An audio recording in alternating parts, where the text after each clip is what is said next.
From the 2013 International CES in Las Vegas, this is another Into Tomorrow ITTV special report.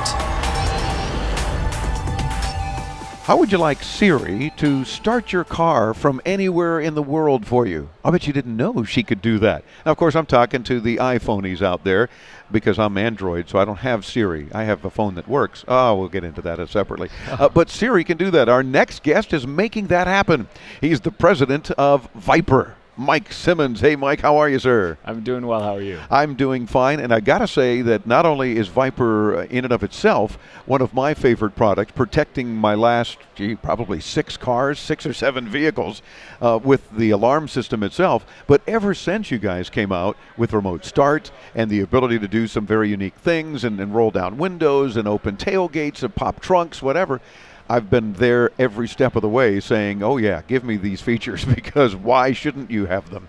Tell me now about just Viper in general. You guys are always doing some cool things. What's the latest? And then we'll get into how Siri can help start your car as well. We are, yes. And Dave, you are the classic power user. You've got Yes. Your car is loaded up. So. Yes.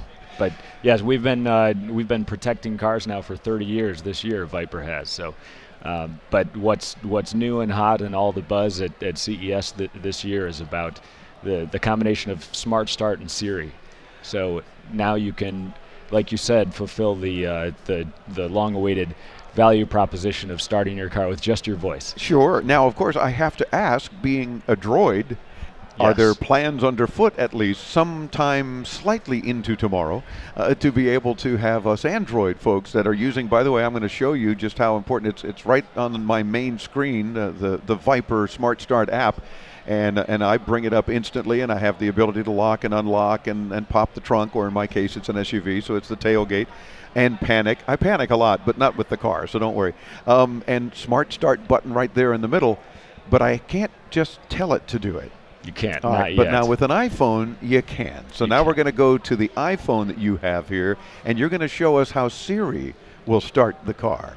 I will. We'll see if it's not. Siri actually works really well. It's a pretty noisy environment here, but I'm impressed with how well it works. Yeah. I know you're not an iPhone guy. You're an Android guy. But yes. So I'll give you a quick demo of how it works here. You just say you're walking up to your car. This is the idea. So you're not launching the Viper app first or anything. No. I'm saying so you're just on your home texting. screen here. Let me just make sure the folks watching the video, and if you're in your car right now, have no fear. IntoTomorrow.com when you have a moment, and you'll be able to see the videos we're talking about. And okay, so I'm seeing the Viper app, but you're not launching it. I'm not yet. Right. So I'll show you how. Okay. So you're walking up to your car, you're busy texting away and emailing on your phone, and then you just walk up, Smart Start, and you tell Siri. Now that's all you say. Start. That's all you just say. Smart Start, app launch action. There you go. And it gives you a couple seconds to cancel if you didn't want to do it. Right. If you accidentally said it, or you're trying to tell somebody about it, and Siri went, "All right, I'll do it." There you go. And there you go. Mike's BMW started. And you have lock and unlock capabilities. Yeah, so I've set. So you have your choice of what action you want it to launch. What you want Siri to do. So I set mine to because I use it frequently to unlock my door. I walk up to my car. I'm always busy, like I'm sure you are on your Android, doing something.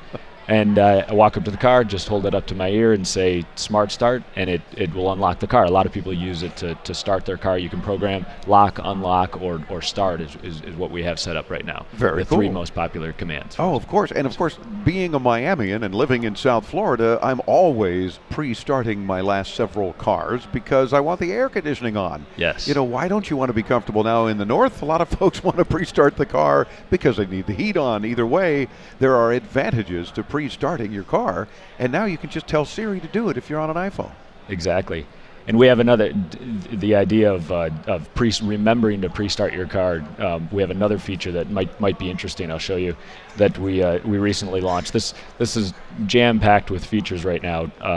The Viper app is, But if you were to go to the more screen, you'll see it here. We have a feature called Smart Schedule now. So what you do is ahead of time you program in a few parameters, and what it is, it's a cloud service on our Viper servers that triangulates a few pieces of information: your schedule information, your location information, and the weather outside. And it's constantly monitoring the weather, and it lets you know that if you're scheduled to say take off on your morning commute and the weather drops below the temperature threshold you set, it will send you a reminder saying, do you want to start your car? Because what happens to me is when it's really cold out, I'm not paying attention. I have a little bit of ADD. I walk outside, it's too late to start my car. It's not going to do its job because you're already at the car. Yeah. So this reminds you 10 minutes ahead of time. And that's cool because you're on schedule. You got to get to work, whatever the case is. You've got a regular schedule. You can set it and let it do the job for you. I like that, and especially in a colder environment. I mean, worst case, I'm a little hot for a while as the air conditioning's kicking in. But in your case, you don't want to freeze. Right.